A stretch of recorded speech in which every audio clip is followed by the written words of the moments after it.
soon as we start the show. Memorial, Johnny? Oh, he is calling in. Yes. I never knew you had a confirmation on it. Oh, yeah. Okay, yeah, we'll bring him in at the first break. First break. During the break, right? Video and audio is live. During the break or before? Video and audio is live. Okay. I'll have him call in like during the break and come back live. 5 minutes is what I told him. Perfect. And then we'll get him on his way. Always the last minute planning. I didn't throw that one in there. I was talking about now, not yesterday. That was pre-planning yesterday when I said it. All right, guys, we got 1 minute. I'm going to play some audio so you can set your microphone or set your headsets. Hey, Devin, weekend heat and humidity coming back. We're in the upper 80s this afternoon with sunshine to start, dodging scattered showers and thunderstorms for the afternoon and evening. Overnight, partly cloudy sky. Oh, yes. Yeah. You guys good? We're great. All right, wonderful. All right, let's have some fun. What do you say?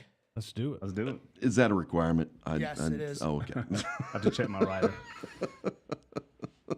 30 seconds.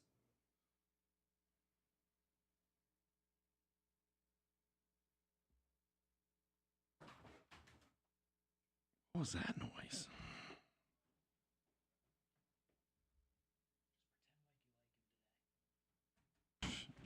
Oh, that's not going to be It's Tammy. gonna be hard. Tammy's going to be there. Oh, okay. All right, here we go. The following is a paid program and does not necessarily reflect the views of WSIC. Purple Heart Homes presents Putting the Pieces Back Together, a forum for veterans and the community to connect. Here are your hosts, veterans John Gallina and Brad Borders. Welcome to today's episode of Putting the Pieces Back Together. We are thrilled to be here with you. Got a great show planned out today. We are going to learn all about heroes and why Devin wears a cape. Because I'm a hero. Yeah, it's a superhero. That's what we're talking about, right? Well, now the video I saw looked more like a trash bag than a real superhero cape. It was a tablecloth. Oh, it was a tablecloth. Oh, okay. It looked like one of those orange bags that you would see that were sitting along the side of the road. Oh yeah, well that's my superhero origin. I was thrown out of the back of a speeding van and I fell into one of those trash bags and got tangled up in some toxic waste. It's one of those nondescript vans that are all white with no windows.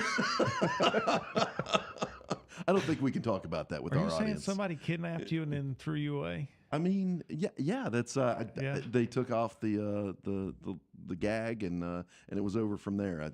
Well, they figured the gag wasn't doing any good, right? Funny enough, I didn't gain my superpowers from the nuclear waste I was exposed to. It was already my loud voice. That is your superpower.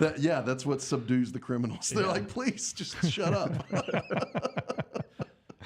Well, we have a really exciting show today. We've got a great partnership with Camp4Heroes that has began just several months ago, really, after one of our board members, Miss Laura Forrest, met John Woodall at a concert, I believe, in the Raleigh-Durham area. And so John's agreed to come on to the show today and share with us about his mission for Camp4Heroes and tell us how they got all started and why that mission is near and dear to his heart. And so, John, welcome to the show. Man, thank you so much for having me. Glad to be here today. Yeah, fantastic. So, man, I know a lot of your backstory, but let's really kind of start, pre 9/11 and what your family was doing, where you guys were living, and then kind of help us understand where the mission came from. Okay, so my dad was the captain of the Raleigh Fire Department, and so he was a fireman. I was an artist pounding the pavement up in New York, just trying to find my way, be the next rock star. And just living out the dream of an artist, doing film and a little bit of television and acting on stage and off stage, and writing music, that type of thing. And so that was my background. I'd studied voice at Appalachian State for a little while, and that's why your voice sounds so great on the radio. And so intimidated. I know. He did a mic check, and I didn't know what to do. I've done a couple of mic checks. But yeah, I was studying Appalachian State, and as like a lot of young students right out of high school, I didn't know what I wanted to do, and I was there for all the right reasons that most people are there for, which was the parties and that type of thing. But I just didn't have as much guidance, and got into a bad car accident, and coming back from visiting my family, and ended up going to New York just because of that moment where I was like, okay, I could have just ended my life. I want to do something with my life. I'm just wasting it here. And so I moved to New York and went to the New York Film Institute and started studying film there, and got a job, waiting tables, as a lot of artists do. So that's, in a nutshell, my backstory. And I was living up there when 9/11 happened. I watched the towers fall in front of me. I was living in Weehawken, New Jersey. And my father became the liaison from the fire department in North Carolina to the fire department, to FDNY, and helped them as they raised money for transporting the fallen, 343 active, 345 total that had passed away in the Twin Towers. And so he became the liaison, helping to help them support. And he became the liaison. He's a fireman as well, right? That's correct. Yeah. So he was the fire captain down there, and he began to help raise money. They bought vans to help transport families to funerals, that type of thing. But through that, developed relationships with the FDNY. And they already had relationships with Walter Reed Hospital.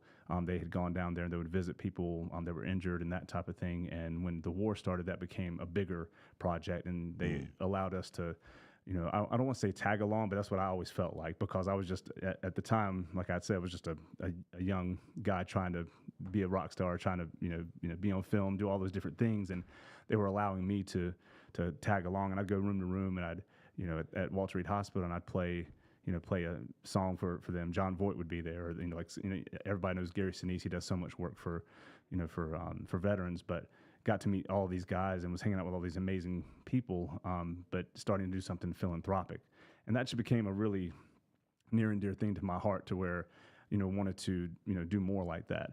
And so we had Christmas parties and Super Bowl parties at Walter Reed Hospital, Bethesda Hospital, got to be at the Malone House, as well. And that was just really, for someone who is a civilian and isn't, I've never served, I'm not a veteran, but to see, to be inside those hospitals and see like what the suffering has looked like, and the sacrifice actually looks like for the freedoms that we, kind of don't take for granted day in and day out. It's just super eye-opening. I say everybody should have to go into a hospital at some point in time and see what it looks like, what the real sacrifice looks like. But that's how it started. That's where the passion came from. So what I heard you just say is Devin wearing a cape isn't what makes him a hero. Oh, I mean, it's as inspiring as it is. I mean, as inspiring as it is, that is not what makes him a hero. Yeah, those men and women that have suffered injury are specifically those at Bethesda and Walter Reed. I mean, it's just, you're right. If you've never witnessed it, you can't even imagine. And in so many ways, how many are just inspiring, right? That just, despite their injuries and their struggles, they get up every day and press forward. So that's really fantastic. That was a big thing. It was perspective. Yeah, well, that's great. Well, we're thrilled to have you on the show, and so we'll be coming up on a break just here in a couple minutes. But kind of help frame out, the next segment here after our break. And what is Camp4Heroes? Camp4Heroes is a nonprofit organization, and we're dedicated to helping veterans and first responders transition from their lives of service back into civilian living. And I mean, that's it in a nutshell. It started with one weekend that we went to Palm Key with opening up for Gary Sinise, the Lieutenant Dan Band. I'd opened up for him a couple times, but he this particular weekend there was a lot of severely injured veterans, and we would be around a campfire. We were doing crafts and art and all kinds of things, activities to kind of involve them. But the most eye-opening thing was that in the evenings we'd have these campfires, and they would open up around their brothers and sisters, and crying and cursing and laughing and telling these stories, and the caregivers and wives, and they were just like, we've never heard them tell this story. So a light bulb went off for us that we were like, man, maybe if we did this year round, not just have a place that they come one weekend out of the year, but maybe year round that they come and speak with people that have gone through it and that have lived that life. And But that's where Camp4Heroes was kind of spawned and born, and so that's what we started doing was trying to find a place we could build this camp. Oh, that is so inspiring. We're thrilled to be able to work with you and look forward to learning more. But as we come up on Memorial Day, we've got quite a bit of activities going on all over the county, all over the community. And so we've got a special call-in guest going to be joining us here in a few moments for an event that he has started in his inspiration, a Vietnam veteran who created his own memorial in his front yard, not for himself, but for the fallen and for the entire community to join in celebrating their service. And so Johnny Sherrill is going to be calling in here just in a few moments, so be sure to stay tuned in. And if you're listening on the radio, check us out on Facebook, where you can get all the special content.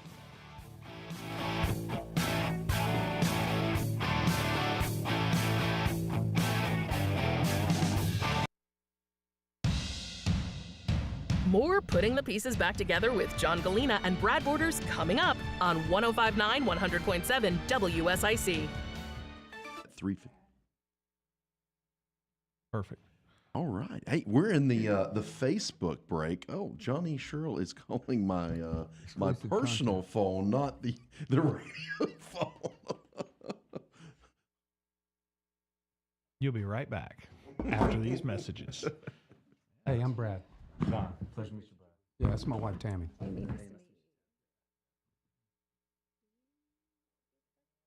I'm good. I don't need them. That one blew up. Yeah, I don't like having headphones when I'm next to Devin, because he secretly turns the volume up when I'm not looking. And I didn't know if you needed them.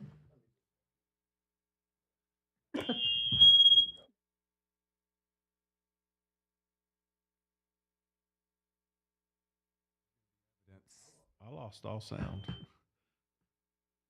There we go. Thanks, Joe. Thanks, Joe. Yeah. Appreciate it. So you had Veterans Treatment Court today. Went well. Good. Yeah. A little long today. Yeah. You should come sometime. It's amazing. Yeah. It Dawn really came is. today. It's Yeah. y'all. What y'all did for that? Yeah. I'm glad That to in see place. that it's creating benefit. Right. Joe, I think it's these. Joe, our caller is on the line. Yes, he is. You're correct. You want to talk to him real quick? Yeah, let's bring him on in. Yeah, bring him on. Oh. Did I get my Hey headphones there, Devin. Oh, there's why. Somebody turned my headphones all the way up. Snitches Punished us all. Snitches get stitches. So you know why that happened, right? A few weeks ago. Oh, don't worry. I explained it to him. Oh, you did? Oh, yeah, we already know that. Oh, He's on. Yeah. Your caller's on. Hey, Johnny, how are you? Hey, I'm great. Hope you are. Doing really good. Can you hear us all right? Great. Yes, sir. Do you happen to have a radio in the background? No, sir. Okay. Getting a lot of. Do you have us on a speakerphone? No, sir. You might have could hear my air condition just cut off. Is it quieter now? Yeah, it's a little bit better. We're just getting some static when you were talking there. Okay. Yeah, I don't know. Right now we're on Facebook. We are Facebook Live, but we'll be transitioning back to live radio here in a few moments, and really looking forward to hearing a little bit about your story and why you created the Vietnam Veterans Memorial there in your front yard. Thank you. I'm excited. Yeah. Scared, but excited. Yeah. Oh, wow. Can you? Now, back to Putting the Pieces Back Together with your hosts, John Gallina and Brad Borders on 105.9 100.7 WSIC.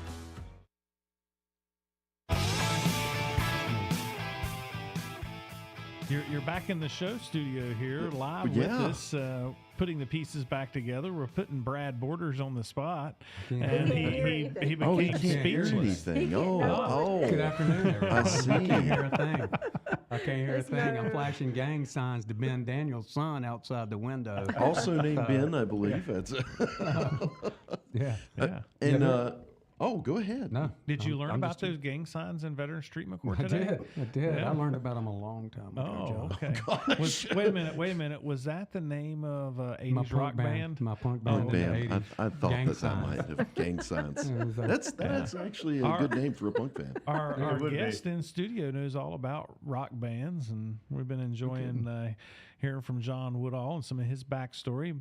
We got a special caller right now on the line. We've got Johnny Sherrill from Troutman, North Carolina, who is on the line. He's going to share a little bit of his story and why he created a Vietnam veteran memorial in his front yard for the entire community to join in supporting our veterans. Johnny, welcome. Hey, Johnny, are you there? Joe's giving us a thumbs up. Johnny, are you with us? Yes, sir. I'm with you. Oh, there you are. Oh, there you are. Yeah. Okay. Can you hear me? Okay. Yeah, but we're getting a lot of feedback on your call here. Not real sure exactly why. Maybe if you wouldn't mind, let's hang up and call back in and see if that sometimes that'll fix it. Yeah, I'm gonna go to speaker and see if that'll work. Okay. Sure. All right. Yeah. All right. Well, while we're waiting for Johnny to call back, I can tell you a little bit about this memorial that he's built in his front yard. He was just inspired that he just wanted everyone to say thank you to all those veterans that fell in the Vietnam War. I believe he's got something like 39 stones. All of these veterans fell in Vietnam, and it has not only the day that they were born and the day that they died, but also how old they were when they passed away. All right, so Johnny is back on the line now. Joe's giving us a thumbs up. Johnny, you got us? Yes, sir. Oh, that is so much better. Yeah. Oh, yeah. Right. Clear as a bell. Yep. My bell, matter of fact. Nice. That's it. Yeah. So, Johnny, you were going to tell us a little bit about what inspired you to start this and build this memorial. Well, as a disabled Vietnam veteran myself, I just felt like it's something I've been wanting to do for years, but I finally was able to do it. And then I wanted to remember those that gave all in all wars, but, especially Vietnam, as being a Vietnam veteran. And then once I got it built, Stan Childers and Dale Wilson got involved, and it's what's made it what it is today. Well, and I tell you, Stan and Dale are just great American patriots and doing some great stuff. But, really what you have done has really encouraged and inspired a lot of people around the county. And this is your second or third year that you're going to be holding a Memorial Day event. This will be the second. The first year was July the 4th of last year because the wall wasn't completed by Memorial Day. Okay. And tell us a little bit about that event. Well, we're going to have the VFW from Alexander is bringing a helicopter, a deuce and a half, and a Jeep on display. And then we have the VFW from Statesville will be doing the 21-gun salute. Sandy Huggins from Calvary Baptist Church in Statesville, where I attend, myself and Stan, will be doing the taps. Stan will be singing 2 songs, and the Hangline Boys, if all goes well, will be singing one. And the music director of Calvary Baptist Church will also be singing one. We will be doing the national anthem. We will be reading off all the 39 names that are on the brick. And then... and those 39 names, just to be clear, those are all Iredell County residents, right, that were deployed to Vietnam? Yes, sir. All of them. That's really, really special. Oh, wow. And this is a unique memorial, as there is not another Vietnam memorial in Iredell County. Is that correct? As best I know, yes. Yeah, that's kind of what I was thinking too. And so, what time does this whole event kick off there on Memorial Day?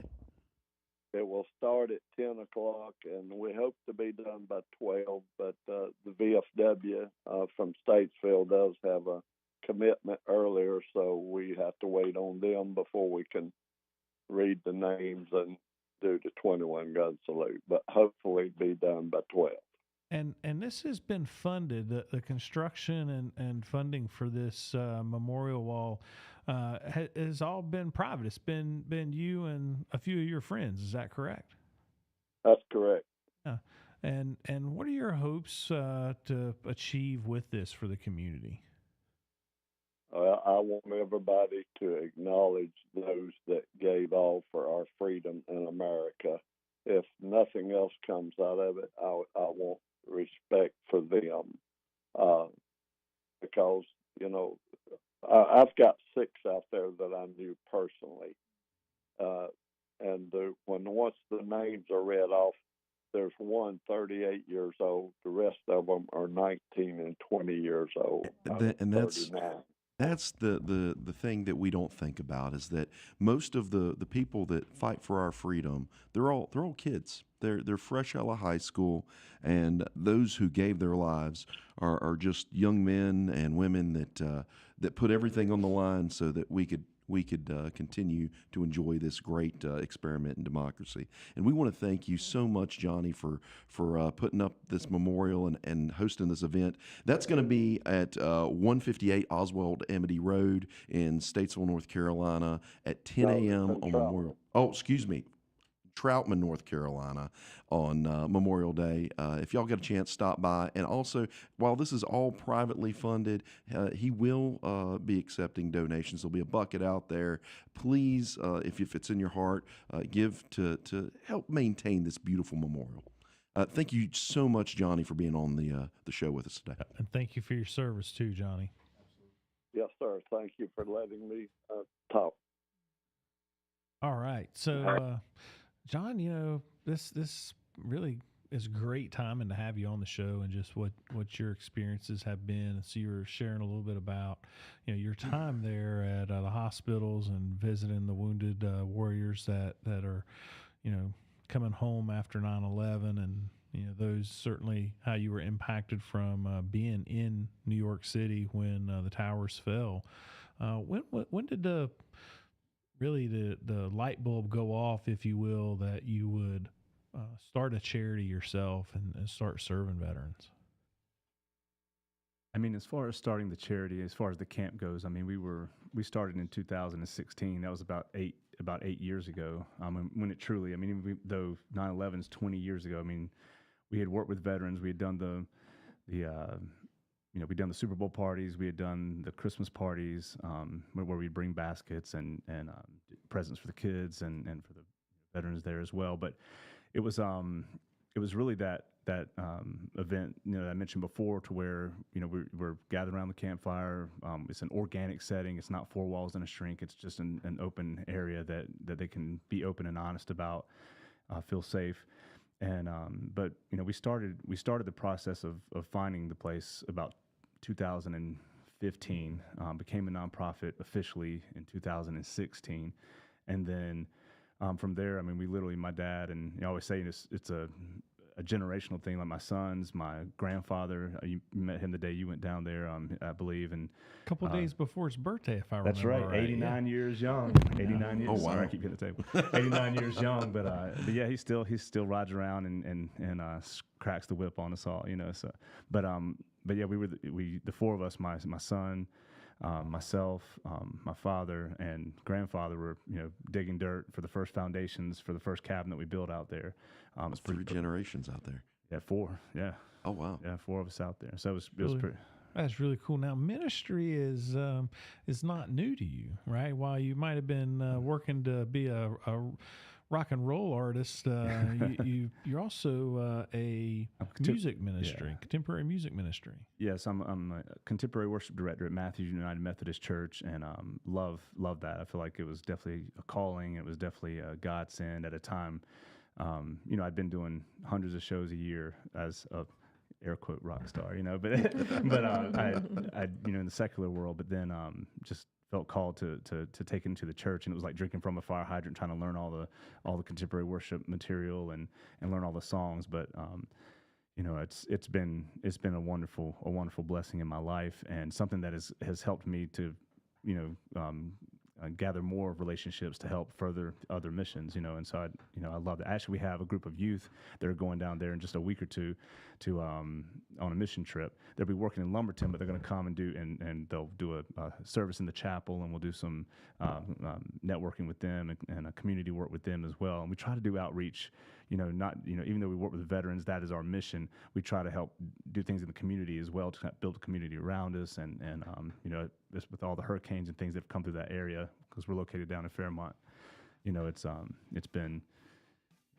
Hey, we're going to have to put a pin in it right there. If you want to hear more about Camp4Heroes, catch us back after this break.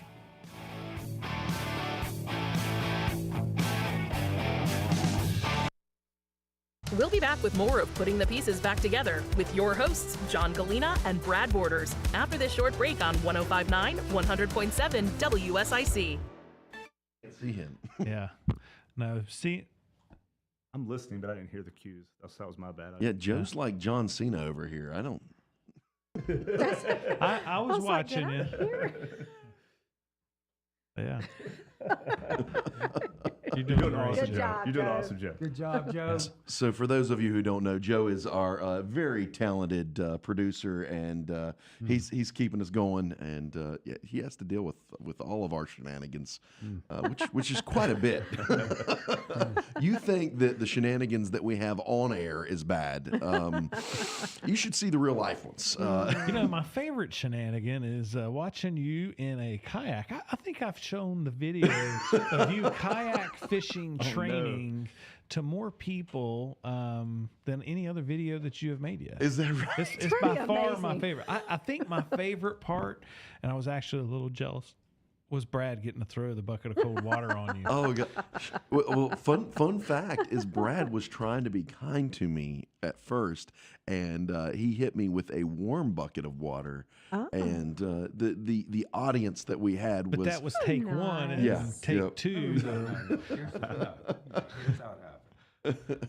So I throw the lukewarm water on him, and he goes, "You didn't get it in my face." Spoken like a true Marine. And I went, okay. I said, all right. I said, yeah, gosh, I'm glad this is off the air. I will oblige you. So I went and got another bucket that was full of cold water. Yeah, it was full of cold water the second time. Yeah, I'm going to tell you the reaction. If you have not seen this video, it is on Purple Heart Home's Facebook page and probably our YouTube channel too. But the reaction and Devin's facial expression, you can tell it was cold. He's like, yeah, that was the second bucket. It was that was genuine. And I think I screamed out, "In the face!" A little homage to my favorite Marine, Rob Riggle, from The Hangover. Oh yeah. Oh, that's right. Rob Riggle is a Marine. When Zach Galifianakis got shot in the face with a taser. Because he's and a then cop. Rob Riggle goes, "In the face!" We should have. Have you seen The Hangover? I've seen The Hangover. Yeah, old Zach Galifianakis is from Wilkes-Barre. He sure is. He's just down the road a piece. That's why he said from us in that movie, The Wolfpack. That's why he said that, because he went to state. I did not know he went to state. That's why his soliloquy up on top of the hotel where he talks about the Wolfpack. That was. Did you say soliloquy? I'm sorry, I don't understand that word. It's soliloquy. Yeah. It is a Shakespearean term. Ah. It's where a character in a play will walk off by his lonesome and just talk to the air. Did you bite your thumb at me? Never mind. It was a Shakespeare reference. Sorry, I thought we were doing Shakespeare. I didn't know what was happening. The speech apparatus. Oh my word, it's funny. Romeo, wherefore art thou? It's Romeo? from that play. Right here I am. Did you bite your thumb at thee? If I bite the thumb at thee, would the law be on my side? Nay, I do bite my thumb, sir, but I do not bite my thumb at thee. Wow, that's impressive. Yeah, you didn't know it. Did you know you're a thespian? I'm not sure I'd like that term, sir. What do you want to go outside? How dare you? You're a thespian. Thespian dog Devin. Thespian dog Devin. He looks a little bit like a thimble. I will talk to my wife. She will tell you I'm no thespian. Don't worry, I'm under treatment. I'm no longer with thespian. I put talcum powder on it. That's right. Now I understand why he was so comfortable wearing that trash bag cape. That's right. You know his underwear was on the outside of his pants. I was not going to bring that up. Did you see yes, I did see that. Did he show you the outtakes? I have not seen the outtakes. I just went on stream of consciousness thinking for way too many minutes. What is that? Captain Underpants. Captain Underpants. Oh yeah, I should have called myself. Devil Dog Devin to Captain Underpants. Captain Underpants. That's. That could be my new moniker. Joel, ask about your underwear. Oh, what do you want to know? What did he say about it? Are you still wearing the orange underwear? We don't want to see Devin. No. We're all good. Bloomberg Radio. Call now to speak with John Gallina and Brad Borders at 844-STUDIO-4. It's Putting the Pieces Back Together on 105.9 100.7 WSIC. You know, some people are thankful that we go to breaks, and some of us are thankful we come back from them, because now we have to abide by FCC regulations, and Devin cannot show us his underpants. But if you're interested in seeing Devin's underpants, go to go somewhere. Wait. Go to OnlyFriends. OnlyFriends? Oh yeah. It's Devin's new site. It was OnlyFans, and now it's OnlyFriends to see Devin's. I'm glad I'm not a friend. Oh man. So let's get back to the serious business here at hand. And John, I'm sorry if we've embarrassed you in being on this show. No. Being such a fine, upstanding man that you are. But Did you meet my dad? Yeah. He's a jokester. Oh my. So you've been telling us a little bit about Camp4Heroes. You alluded in our last segment to where Camp4Heroes is, but tell us about the camp itself and how you came about this particular piece of property, and a little bit about what the property looks like. Okay. So we at this point in time, we have 300 acres. We have a 13-acre lake. We have a horse paddock that we've built. We have 3 cabins that we've built, a 12-person barracks that we've built, RV center with 30 amp and 50 amp hookups. We're building a chapel now. Again, that Purple Heart's been integral in helping us get some materials for recently, which we've been very thankful for. But again, kind of like that relationship with Purple Heart, I feel like, and I'm not someone, again, who tries to shove it down people's throat. We don't do that at the camp, but at the same time, I feel like it's very much so led by God, and it's very obvious. When we first got there, it was 84 acres. That my father had found. He'd been driving through this area, and where it was located was strategically, it was built, close to Fort Bragg and to Camp Lejeune, and within an hour of those bases. And it's in Fairmont, North Carolina. He found the property, and it was, at the time, how money's shifted, came back into his presence and that type of thing. And I won't go through the whole long spiel of how all that happened, but it was just the timing of everything was very apparent that we were making the right decision to buy this property, and then we were making the right decision to start this nonprofit. And I remember the first time one of our good buddies, who's a Lumbee Indian down there named Lacey, he got out of his car and he walks out and he's like, "Man, you can feel the spirit here. It's just, this feels like." And you currently have veterans coming now. Coming and go, yeah. We have them coming and going right now. How do they get in touch with you, and what's the process? A lot of times, people will come through the website. And most time it comes directly to me. But they'll come through our website. It's also a lot of word of mouth. They'll say, "Go see, Woody." That's my father. When my father goes by, go see Woody at the camp. Or they'll talk to me if it's somebody from this area, or that somebody knows a friend of a friend. As you all know, in the community, it's a pretty tight knit community. We were talking about people that we knew overlap. That if you've been in that military community, even me as a civilian, I know a lot of names. I know a lot of people that we've come across that are similar, and people know that we're trying to do the right things. Like, we don't. at the camp, we don't take salaries. We don't have all the money that we get. We stretch it as far as we can, building amenities to help veterans and first responders. Is the time like, the veteran signs up like, hey, I want to come. Is it structured time? Right? Or, yes. Yeah. And so a lot of times, like even just recently, I've had emails from a mother who was concerned for her son, and she was like, "How can I get him down there?" And I said, "Well, first of all, we just love to just at any point in time bring him down there. I'll make sure that I'm there, that somebody's there to meet with him. I try to ask about backstory and what's going on, but at that point in time, we'll schedule something. We'll look at the calendar and say, okay, well, we have this going on or this going on, but here's a great spot. Here's a window where we can definitely see you." And they come, we meet them, we figure out where they are on their journey.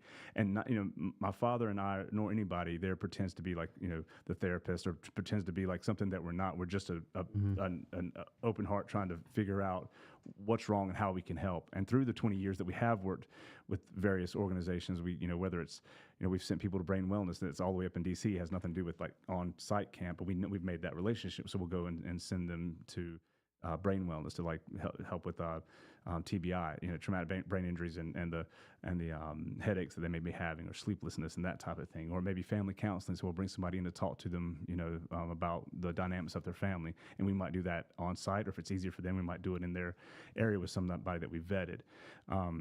But that's pretty much how it works, is that we just try to meet them where they are on their journey at whatever time we can, as soon as we possibly can, once we've received the contact, from them that they need help or they're looking for help. So you have a chapel, you have a 13-acre lake. Mm-hmm. What are some of the other things that are there on this 300-acre property? So we have the 3 cabins that we built. I talked a little bit about us building the first one. Adopt a Soldier helped us do that. Adopt a Soldier Platoon, they send packages to people overseas and when people are serving.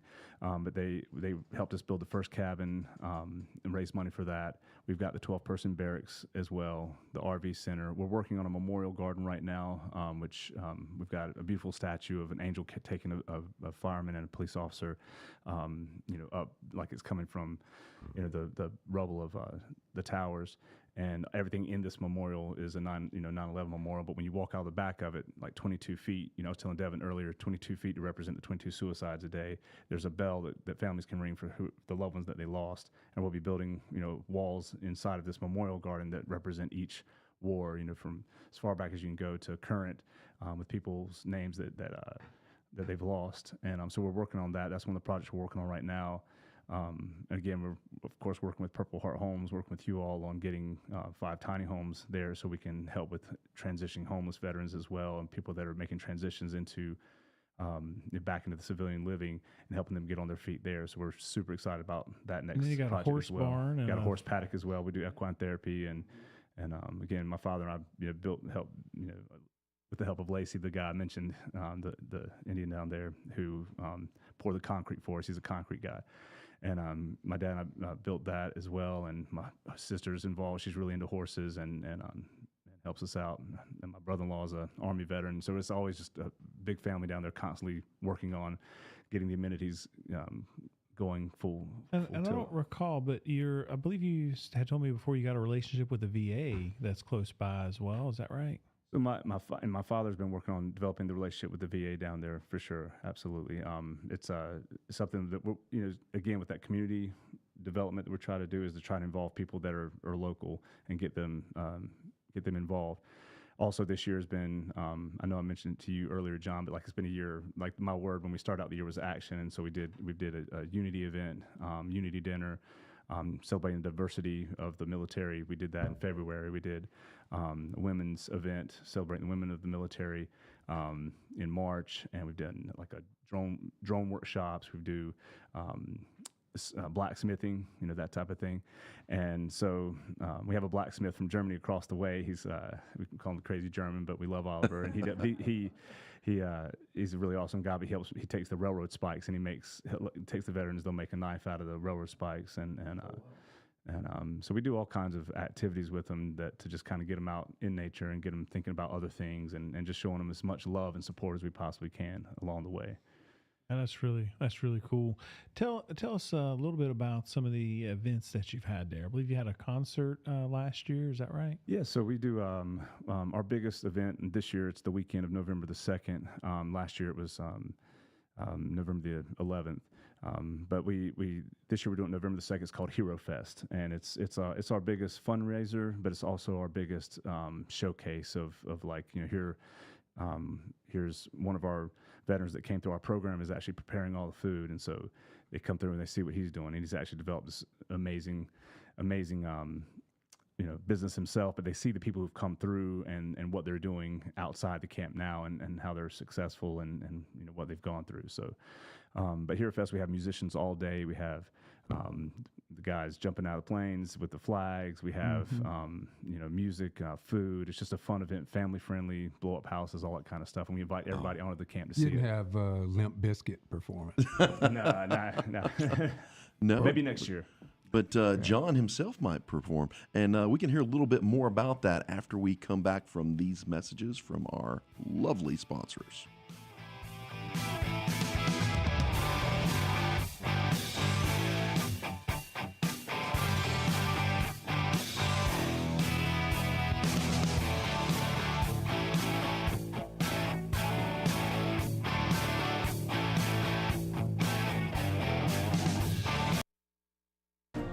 There's more Putting the Pieces Back Together with John Gallina and Brad Borders on the way from 105.9 100.7 WSIC. Is typically. All right. So we're not going to be speaking about any of the things that we were talking about in the last break. We will not talk about Devin's underwear. You just talked about Devin's underwear. Immediately. And how it matched the cake. I know. Whatever you don't talk about Devin's underwear. What I found most interesting is that he said that he found the cape after he got thrown out of the van on the wrong side of the road, and something about some kind of rash. And that cape I wonder if that was why. Why are you adding to my fictional backstory?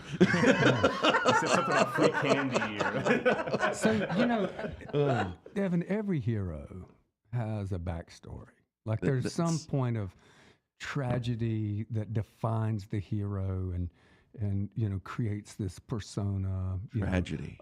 A rocket ship wreck or something like that. Spider bites you. What, for your superhero persona, Pumpkin Man or whatever it is it's going to be. I think maybe I came home and someone had eaten all the crayons. Is that what it was? That was your defining tragedy. I like the story of you got thrown out of a white kidnap van better. Oh, okay. Well, I mean, I get it. Maybe it was a Crayola van. Maybe I was tempted in because free candy. So you got kidnapped and they didn't want you, and so they threw you out. That's right. Yeah. They were like, let's kidnap that guy. And then they got you in the van. They went, wow, he talks really loud. Let's get rid of him. And now I'm on a revenge to, because they threw me out. I wasn't worthy enough. It's more of an anti-hero story than a superhero. It's an anti-hero, the revenge story. Yeah, this is really going down a dark path. I don't think. Fantastic. Every bit of it is don't good. think you're onto something. This is the stuff Steven Spielberg movies are made out of. Yeah, that's right. Or worse, Steven Seagal. He was alone in a van. In the world. I could see Devin as a Marine Navy cook and what? Steven Seagal. What's I don't know. I'm too young for those. Y'all are much older than I am. I don't remember that movie. The fictional stories continue. Those underpants are full over. Yeah. Emphasis on fictional. I may have seen Under Siege 2, but not the original. Not the original. It's, you were too young. That's too before my time.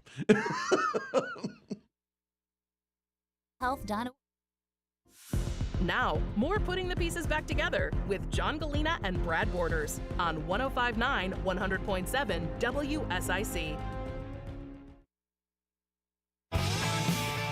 Welcome back to Putting the Pieces Back Together with your hosts, John Gallina and Brad Borders. And our amazing...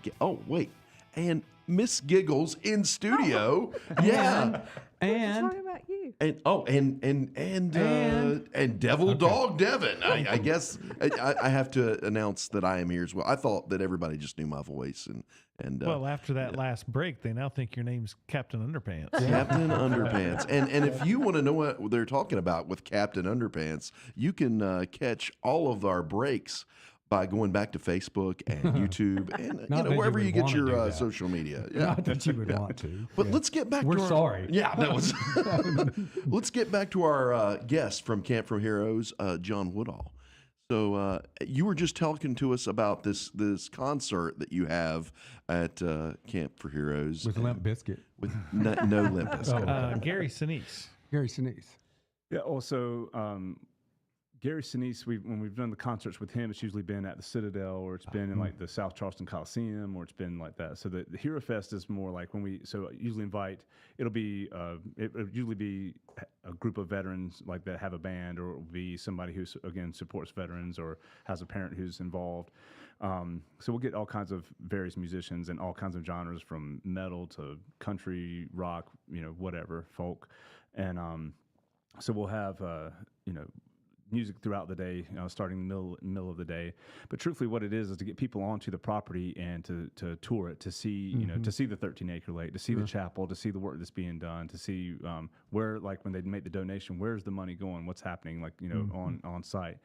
And so it's like I said, we usually have a really nice meal. We'll have vendors. We have tons of stuff for kids, like I said, blow up houses and things like that are just and so just a fun day. And last year it honestly poured rain. I mean, it was the nastiest night, and we were supposed to be spread out throughout the camp. And what happened was that we ended up making this little kind of village, and all the vendors still showed up, and we still built a fire, and we covered. We were going to have bag toss. We used the large tent. We had the bag toss tournament, and we did some things we weren't even planning on doing. We got the music underneath the tent, but we just had a blast, and it was like so intimate. And that's where I met Laura. That's where the Purple Heart Home connection came from. And it's like so even in that moment, it seemed kind of dismal in the sense of like not as many people being able to show up, and the rain kind of dimming the day, so to speak. I mean, we all just kind of embraced it and said, well, let's just make the most out of it. And we brought it all in, and you literally found the light in the darkness. That's it. That was it. And that's what we try to do there in general. And one of my most miserable happy days was in the rain and cold,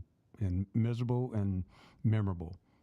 So, I mean, just being cold and in the horrible one of my favorite terms is embrace the suck. I've heard that so much now. Like, embrace. Oh, it sucks. That's something we don't hear out in the civilian world. Just hug it out, man. Hug it out with the suck. It's terrible. Yeah, just hug it.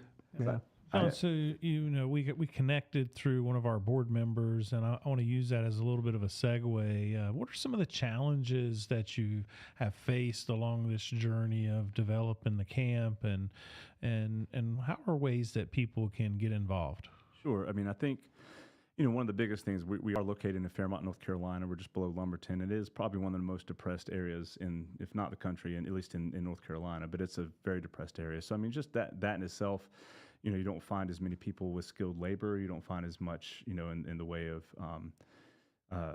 job opportunity. So there's not as much surrounding us, which was purposeful. We found a property that was not too expensive, and we could get a lot of it, and we could develop something that was a sanctuary and that was private. But in the same regard, we've had the issues with just being able to constantly find quality volunteers, find people who come and help, even let's repaint the horse fences, let's recut the trails that are going through the woods, let's, or having volunteers for Hero Fest for an event. So, we usually have a good following, people who show up for those big events, but the day-to-day, like the mowing and the, things, we have a hard time. So we're always looking for volunteers to come and help us with the simple task of like from spring to fall, we were mowing constantly with the 300 acres, so there's that, there's that. It's obviously, like I said, we've been really super blessed with people who have donated their money and helping us purchase the property, and who donate to help us with the operational expenses and that type of thing. But it has been based on donations and us trying to not have any kind of mortgages and any kind of debt that would kind of chain us down in any way. And so I'm always looking for ways that people can donate. So you can donate, at Camp4Heroes. It's just camp4heroes.org, and we have a donate now button that makes it really simple. But it's those are the basic ways that people can help. I mean, a lot of times it's just just people showing up, and then of course spreading the word, because what we're there for is to help veterans and first responders recover and transition. And so if people don't know that we're there, then they can't have that. They can't have that help. And so that's probably for me at the heart of it. Like the biggest thing is that people just know that we're there, and that we're regardless of how much we're building, what we've got going on with trying to get amenities up and running, we're still there. We'll stop and we'll sit down and we'll talk and we'll figure out what we can do to help you. And we can always be doing the other things and moving on. But like our goal is to help veterans. And that's one of the things I love so much about the work that we do is the opportunity to collaborate with like-minded organizations, right? Individuals like yourself and your family, and just the willingness to put it out there to help others, but then to collaborate to do that. And so you mentioned about other types of organizations that you collaborate with. Are there any specifics that you're looking for that anybody that may be listening may know about that they could maybe help connect you with? Well, if anybody's listening, I mean, we're definitely, as we're working on the chapel, we're about to put in all the sound equipment. We're looking for, microphones, for soundboards, for things like that. We have a media center where we're going to try to do podcasts and allow people to share their stories, what they've been through, hoping that it'll connect with somebody that'd be like, hey, I've been through that. I'm not alone, so we want to do podcasts as well. So we're all, even stuff similar to this, like the microphones and that type of thing. We haven't made those purchases. Even though we can, it would be even better for an organization like ourselves if we had things like that donated. We're always looking for, if there's somebody who is, has feed or works with horses, that type of thing. That's always a huge cost, trying to keep things going. So we have the equine therapy for veterans who, like, there's some of them who that's the only reason they come, they brush the horses, they calm down, and they're gone. But it helps them so much. And so, but just keeping them fed and simple things like that help tremendously. As Purple Heart helped with materials are a big thing as we build and build and build. We have people there who will volunteer time to help us build things, but just having the material and having that just show up. And then when we got the the sheetrock from National Gyps, and we the next weekend we put together a group of people and we hung the entire chapel like in one weekend. And so that's what we try to do. How many people does the chapel seat? It's probably 100. It's not a huge chapel. It's probably 100 people. It's beautiful. I mean, it's one of the pictures on your website. It is absolutely beautiful, and the main house, the kind of the office, and your dad Woody is the primary caretaker, if you will. That's right. He's the president and founder, and there all the time. And just the grounds as a whole are fantastic. Andy Sapala and I had an opportunity to go visit and do a tour, and just really, really cool. And the cabins that are there. They were built in place, but really resemble our tiny homes that we're going to be sending 5 tiny homes down here in a few months and helping expand some of the capacity. One of the questions I had as you were talking about volunteers, if a group of volunteers were to come down and being so far and somewhat remote, would they be able to stay there at the camp?